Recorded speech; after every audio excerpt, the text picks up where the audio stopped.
Hi, I'm Keek, and welcome to Countdown to Catastrophe, a video series where I explore the historical processes that brought us to our present-day predicament. In episodes 6 through 10 of this series, we're looking at what I mean when I say present-day predicament. And we're talking about those 4 existential threats. If you need to get caught up, check out last video. Today we're talking about impending nuclear annihilation. So since 1947, the Bulletin of the Atomic Scientists, which was founded by Albert Einstein and the University of Chicago scientists who worked on the Manhattan Project, have kept what they call a doomsday clock. And that clock depicts how close they think we are to the dissipation of organized human civilization. The closer you are to midnight, the closer you are to apocalypse. This year, on January 24th, the Bulletin moved the clock to 90 seconds to midnight, closest that it's ever been since they created the clock. They did this largely, though not exclusively, because of the mounting dangers of the war in Ukraine. So that's where we're starting. As I understand it, Russia's invasion of Ukraine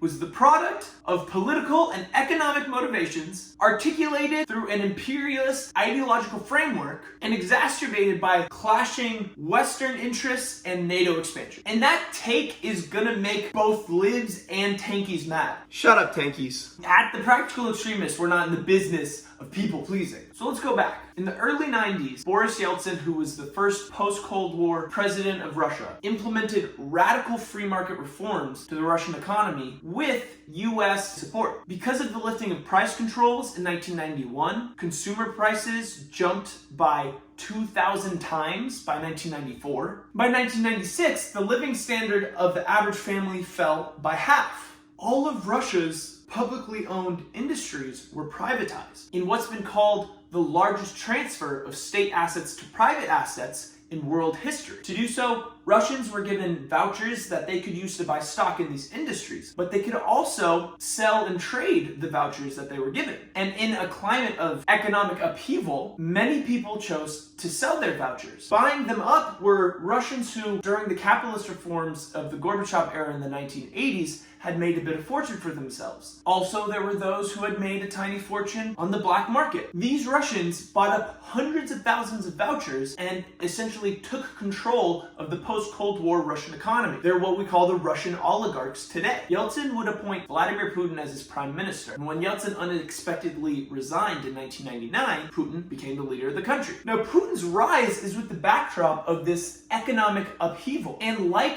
other far-right governments in world history, he comes to power with the support of the Russian oligarchs, and he adopts a right-wing political ideology. His favorite philosopher, Alexander Dugin, often called Putin's Rasputin, is a conservative political philosopher who's hell-bent on re-establishing a Russian empire, or what he calls a Euro-Asian empire. That empire could contrast Western and particularly US influence in the East. Now, Ukraine, of course, is an integral component of this far-right ideology's understanding of what this new Russian empire could look like. Dugin, in his magnum opus Foundations of Geopolitics, said about Ukraine, Ukraine as a state has no geopolitical meaning, no particular cultural import or universal significance, no geographic uniqueness, no ethnic exclusiveness. Similarly, in July of 2021, Putin wrote on the historical unity of Russians and Ukrainians, where he said, I am confident that true sovereignty of Ukraine is possible only in partnership with Russia. He outlines historical ties between the two cultures and concludes, We are one people. these expansive tendencies of Russia, an imperialist capitalist country after the Cold War, would of course come up against the imperialist capitalist interests of the United States. Before the 2004 Ukrainian presidential election, Putin visited Kyiv, where he floated the idea, attempting to shift influence in the country in favor of Viktor Yanukovych, that Ukrainians could receive dual Russian citizenship. He noted that the previous government that he hoped Yanukovych would come to replace had positively structured our relationship not only in economics, but in politics as well. Now, Yanukovych won that election, but it was marred in accusations of corruption, leading to what is called the Orange Revolution. Following the results, protests erupted in the country, led by organizations funded by USAID and the National Endowment for Democracy, calling for a revote, which they eventually got, leading to the rise of the pro-Western Viktor Yushchenko. Now in 2010, Yanukovych would actually succeed Yushchenko, and he would rule certainly cognizant of Russian interests in the Ukrainian economy. Early on, he extended a lease for Russia's Black Sea Fleet in Crimea in exchange for cheaper gas. On November 21st, 2013, Yanukovych backs out of a political and economic deal with the EU, largely over pressure from Vladimir Putin, who threatened economic repercussions. Following again, Ukrainians took to the streets calling for Yanukovych to resign, not just for that, also for accusations of corruption. And again, certain groups in this protest movement were funded by USAID and National Endowment for Democracy. Then, as expected, Petro Poroshenko, who is the government that comes out of what was called the Euromaidan Revolution, in June of 2014 signs the economic portion of the Ukraine-European Union Association Agreement. By that point, Putin has annexed Crimea and supported separatists in the Donbass region in eastern Ukraine. The US response is to increase US militaristic visibility in Eastern Europe. That year, in a portion of Estonia that juts into Russia, the U.S. Army's 2nd Cavalry Regiment take part in a military parade. By 2015, Obama has sent $120 million in security assistance to Ukraine, and Trump would transfer hundreds of millions of dollars worth of lethal military aid to Ukraine. So now we've got to talk about the North Atlantic Treaty Organization, founded during the Cold War as a strategy of containment, stopping the spread of communism. The Cold War ended in 1991. For some reason, NATO only grew bigger, despite Mikhail Gorbachev being assured in February of 1990 that NATO would not expand 1 inch eastward. By 2004, Poland, Estonia,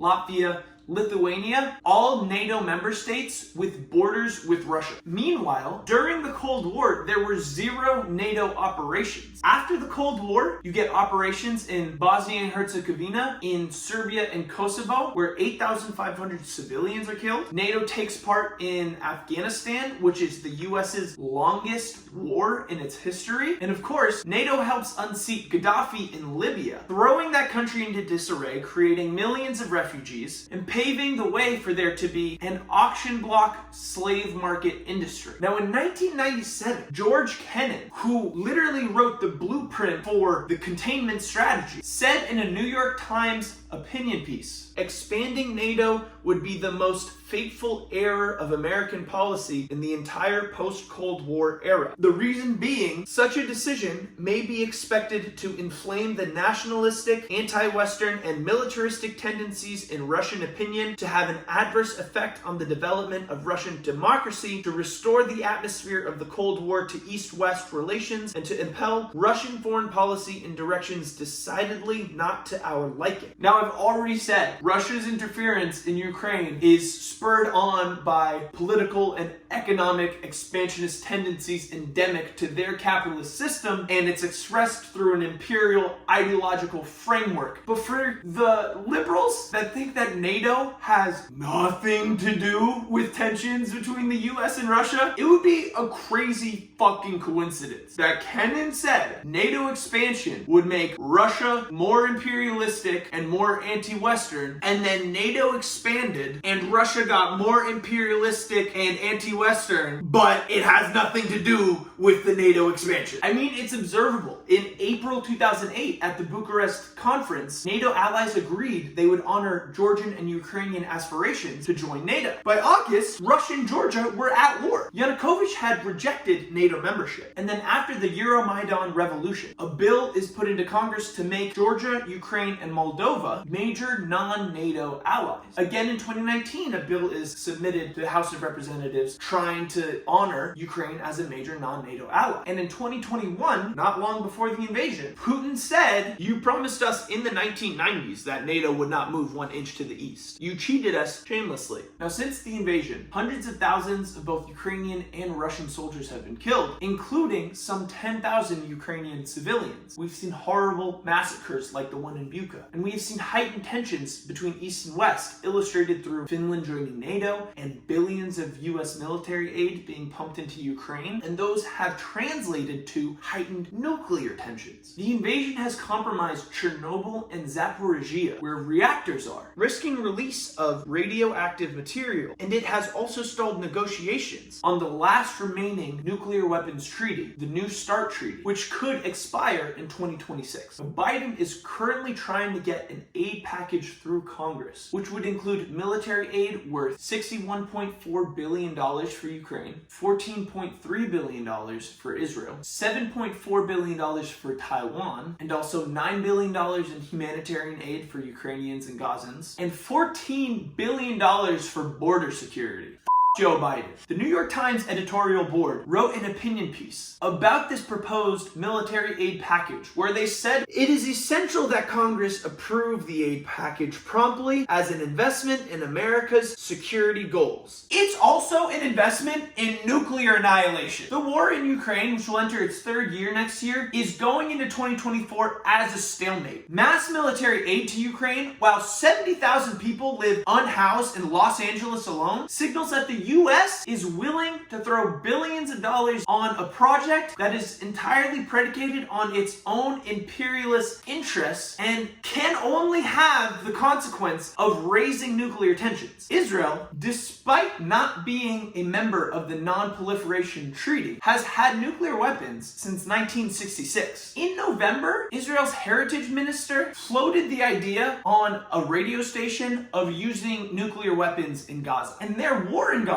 has increased tension throughout the Middle East, with Yemen, with Lebanon, and with Syria, who they've bombed repeatedly since October 7th. Taiwan is essentially China's Ukraine. Now, China, not unlike Russia, implemented pretty radical free market reforms into its economy in the late 1970s and 80s with the support of US capital and US arms transfers. The US, again like Russia, has turned on China because their interests are opposed to our own capitalist interests. Taiwan is an island nation off the coast of mainland China that the government of China believes is theirs. And it's long been a point of contention between the US and China. In 1958, the US almost used a nuclear first strike against mainland China over tensions on Taiwan. In 1998, claiming it was an accident, NATO bombed the Chinese embassy in Belgrade. 5 years later, while not formally made a major non-NATO ally, the US declared they would treat Taiwan as such. And the expanded US military presence in Korea and Japan has heightened tensions with China as well as North Korea, while Trump's anti-Chinese rhetoric and trade war with China blew up political and economic tensions. Despite being advised not to by the Biden administration, Nancy Pelosi flew to Taiwan to show unwavering commitment to supporting Taiwan's vibrant democracy. The Chinese government called it a provocation that seriously infringes upon China's sovereignty. And the New York Times editorial board notes that the aid to Taiwan was added to appease Republicans to try to get them on board with the military aid package. Those Republicans, should they take the White House next year,